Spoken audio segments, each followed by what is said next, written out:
Ruski Mir has been a most controversial point during the last years, but before the war in Ukraine, 2014, nobody really took it seriously. The initial problem with Ruski Mir is the problem of defining its meaning. Ruski is supposed to be distinct from Rossiyski, and as such it includes not just Russia, but definitely also Belarus, White Russia, and Ukraine, which was called Little Russia by the Muscovites. Though Mir is harder to define. The word in itself means both world and peace, and as such it refers to the imperial concept of pax. Together they seem to be related to the ancient idea of a Russian empire, but there are no clear sources for how to define it, and the same with ideology supposedly to support the words together. Various sources give various conceptual messages, and the concept seems to exist in the shadows rather than in any solid discourse. Yes, Ruski Mir does not belong to a single discourse, and there is no single definition of its semantic content, but, and this is most important, it has a meaning.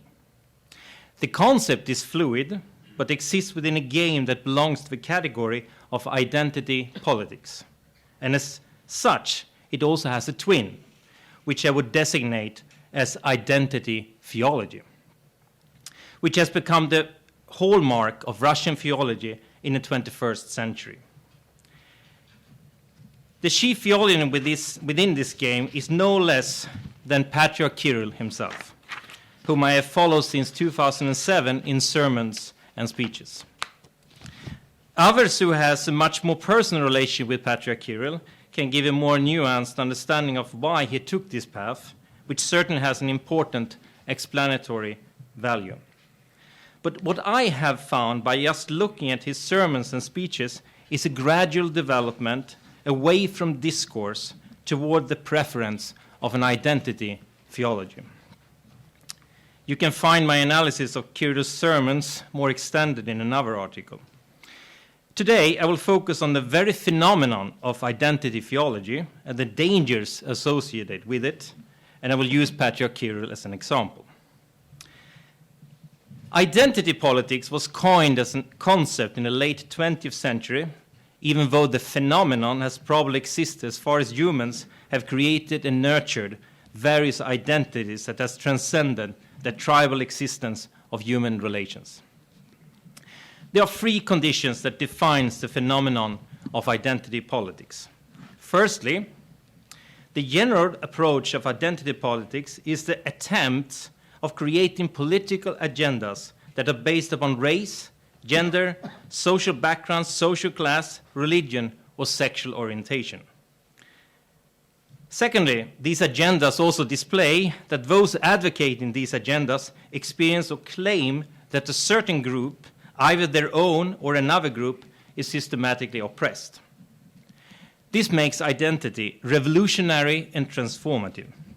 Thirdly, identity politics have a tendency to expand the scope of the problem by connecting the original and primary oppression of a particular race, ethnic group, gender, economic class, etc., with the existent world order, which in some way or another must be dismantled or transformed in order for both a particular group or similar groups to be emancipated. This also amounts to a fourth possible consequence, the understanding of emancipation as connected with liberation of a certain group, which becomes visible in how universalism is rejected, arguing that emancipation is primarily connected with a particular group and the uniqueness of that group. Identity theology is just another form of identity politics, but with metaphysical claims that often creates a dichotomy between the present situation and the future ideal situation. In between these two poles, identity theology manifests itself as identifying a particular ethnic group or particular religion or church or an oppressed group as acting as a vehicle for transforming the present reality into its future destiny. Here we should pause for a moment and make a distinction between political theology and identity theology. Take, for example, the Afro-American liberation movement and its critique against the political agenda based on racial oppression. This is not identity politics per se. But if it evolves into identifying the particular group as unique and the oppression particular, it quickly reaches the level of identity politics. And identity theology develops in the same way. Identity theology embraces the idea of a particular identity as foundational for human existence and the idea of diversity as manifested in opposition. Identity is different from discourse. In discourse, we aspire to reach common understanding and mutual agreement where concepts are defined and meaning is exhausted. Identity, instead, is a disclosure of what is unique and what makes us different from each other.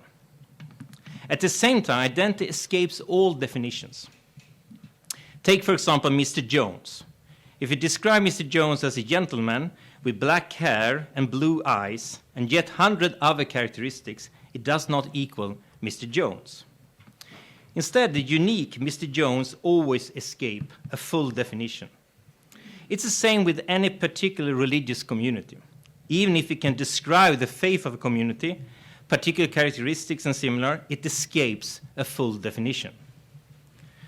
Those who want to advocate the unique identity of a church often refer to the alterity of a church, eschatology, mystery, and similar.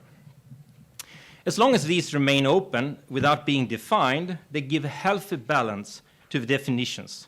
But when they become reified ontological realities, we're entering into the world of identity theology.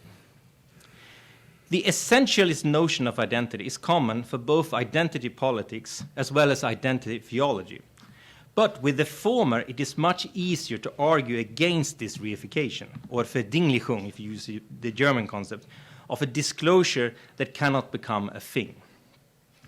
It is different with identity theology that feeds on a metaphysical understanding of reality common within religions, where disclosures can become things through what we could label ontological reification. This is the reason why religion has been and continues to be so important for politics, because it provides politics with what they cannot provide on their own, a reified understanding of identity. This has caused theological conflicts along social identity with numerous examples in church history, as well as provided nationalists with the necessary characteristics for national identity. Ruski mir, in the present context of collaboration between church and state, is both a vehicle for identity politics as well as for identity theology. As identity politics, it aspires to create a Lebensraum for all Russians dispersed in various countries. The Soviet Union tried to dismantle various local national identities, but Russia remained as a core within the Soviet Union. It remained local, but with imperial designations as the protector of a federation of Soviet states, at least until world communism would be victorious. When the Soviet Union was collapsing, it left Russia nominally or politically in ruins. Its ancient role of protector was quickly obliterated, which was confirmed first by the bombings of Serbia, where Russia was sidestepped, which virtually over the world left Russia deposed as protector of the Slavic peoples. Later on, reaffirmed by Barack Obama, saying that Russia is no longer a superpower, only a regional power. In the previous study between 2008 and 2014, we studied the effect this had on the level of the people, where we found extremely high levels of anomie, in exact the social effect of a general loss of meaning. An anomic society has two possible outcomes. Either the society becomes extremely authoritarian, or it becomes extremely cynical. If you compare Russia with Serbia, we see high levels of anomie in both countries. That both countries have followed a similar development, the collapse of the Soviet Union and the collapse of Yugoslavia. But the outcome is different. In Russia, the effect is extremely authoritarian, where absent authorities like Patriarch Kirill, who had before the war 2014 78% of his support by the people, or President Putin, who had 73% support by the people. And while local authorities, such as the mayor or representative institutions like the Duma, who had only 23% support by the people, has low support. In Serbia, instead, all authorities are discouraged. And we instead have a similar effect as with the Trumpists, where you want leaders who reveal the hypocrisy with the idea that they are at least honest, even if they are also corrupted. But, hey, everyone is corrupted. That is the general argument. This changed social setting in Russia, which in many ways started with the bombings of Serbia, paved the way for Putin. Though, the bombings did not create Putin. A lot can be said of his development, but in a nutshell, he is a political leader similar to Andropov, who coined the expression that the real leader does not need to have opinions or ideologies. He acts while others can talk. Immediately when Putin assumed the throne, he was eager to find someone who could talk to the nation and tried various solutions, but none really worked. The major problem was that the Soviet Union was lost and Russia had nothing to protect anymore. Rossiyski, or Russian, was limited to a political entity within particular borders that had been accepted by the previous government and ratified in international agreements. When another throne pretendant assumed the parallel throne, things began to quickly move toward a solution. Independent from Putin, Patriarch Kirill already in the late years as Metropolitan had begun to talk about the Rus identity from which we derive Ruski, as contained within the Russian Orthodox Church. Gradually, the message of Patriarch Kirill merged with the leadership of Putin. Kirill became the spokesperson for a new Russia that transcended borders without transgressing international agreements. Once again, Russia would become the protector of something that was bigger than themselves, the Rus world, or Ruski Mir. Both for the church as well as for the state, this was a win-win situation, confirming yet again the greatness of Russia. Consider then the disastrous challenge posed by Little Russia, Ukraine, when they wanted to have their own canonical church, independent from the protection of Moscow. In Moscow, this was understood as an act of ethnophilitism, when already canonical territory is defined by national ethnic aspirations and not by the worldwide unit of orthodoxy, similar to the accusations made by the Ecumenical Patriarch against the Moscow Patriarchate in a diaspora. Both examples here could be labeled as a kind of struggle concerning ethnophilities. But Ruski Mir, in fact, feeds on the idea, which has given rise also to the aspirations in the Fanar, the definition of a certain territory as protected by a particular group, in the latter case, the Greek nation, and in the former case, the Russian nation, and equally, in the former case, often supported by Pan-Hellenism, and in the former case, often supported by Pan-Slavism. Though in both cases, they would reject in principle the idea that two churches can exist within the same canonical territory, but with different understandings of what it means, canonical territory. Anyway, Ruski Mir, when it is attached to the Russian Orthodox Church, depends on the idea that the Moscow Patriarchate has clearly defined borders, in exact the former Soviet Union, where several nations can coexist equally. But attached to the Russian state, it evolves to a different level. Then the church becomes an instrument for creating an identity between nations, which is an identity that expands beyond the ecclesiastical institution. And when this is supported by the church, we encounter identity theology, which is based on the particular identity of the Rus with the unique mission of uniting the world, most often based on various understandings of Sabornost. Patriarch Kirill described this in the following way in his speech to the World Russian Congress in Tyumen, 2014, the same year as Crimea was annexed. Quote, "The gospel says, every kingdom that is divided becomes desolate, and a city or family that is divided cannot exist. To avoid this disaster within ourselves, we need to identify three challenges that challenge this council. These problems relate to each other and can together constitute a vertical hierarchy. 1. Ensure unity and consensus within the Russian people, Without this mutual understanding and unity cannot be achieved at the international level. 2, ensure the unity between the Russian people and the Russian state, since the collapse of the Russian state in the 21st century was based on various external factors and influences which caused the Russian people to conflict with their own state. 3, ensure unity and understanding between Russian people and other brotherly peoples in our country.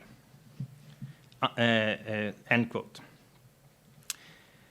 Prior to the annexation of Crimea, Kirill was less concerned with the Ruski Mir than with the internal unity within the political territory of Russia. In this quotation, Kirill used Rossiyski and not Ruski. At the same time, the reason for this is also displayed, where Kirill urged the Russians to be united. Without the internal unity among Russians themselves, they cannot achieve a broader unity. This is repeated several times by Kirill prior to the annexation in 2014. The increased focus on Ruski Mir is visualized by the Declaration on Ruski Mir in the World Russian Congress 2014, November 11th. And that's the start of a new message. Now Kirill begins to speak on the unity of a Russian world using Ruski instead of Rossiyski. And by doing that, he enters into a world of identity theology. Ruski Mir quickly evolves after the declaration as a definition of post-Soviet space, which still exists in a common historical memory and in the Russian culture and in the Russian language. Kirill defines this space as a, quote, notion of civilization serving spiritual, cultural, and ethical dimensions of human personality, unquote. And as such, Kirill argues that it has nothing to do, note, nothing to do with politics. Instead, he argues that this is a reality Russians have nurtured through centuries. Kirill himself is very eager to argue that this space has a spirit of tolerance and respect for dissenters, but only if they can see this unique cultural space and its, quote, spiritual and cultural elements as their own, unquote. This view of Ruski Mir is further supported by Igumen Philip, one of the spokespersons for the Moscow Patriarchate in Brussels, who sees the birth of a Russian world in the Kievan Rus that continues in the Moscow Duchy and further on in the Tsar Empire and existed underneath the surface of the Soviet Empire, where, quote, representatives of different ethnoses, cultures, and religions live together and create a unique space for cooperation, unquote. The uniqueness of the Russian world is the key word for both Kirill and Philip, which corresponds well with the first criteria for identity theology, though uniqueness is not enough. Ruski Mir also creates borders with the presumption that this uniqueness is threatened. The declaration says that no one can become a member of a Russian community, now referring to Ruski, if they don't, quote, consider oneself to be a Ruski man and speak and think in Russian and regard Orthodox Christianity as the basis of a national spiritual culture, unquote. And then later on in the declaration, quote, feel solidarity with the history of a Russian nation, unquote. These borders reveals an ontological reification of identity, where elements of identity are primordial, given in advance, and not something we achieve together.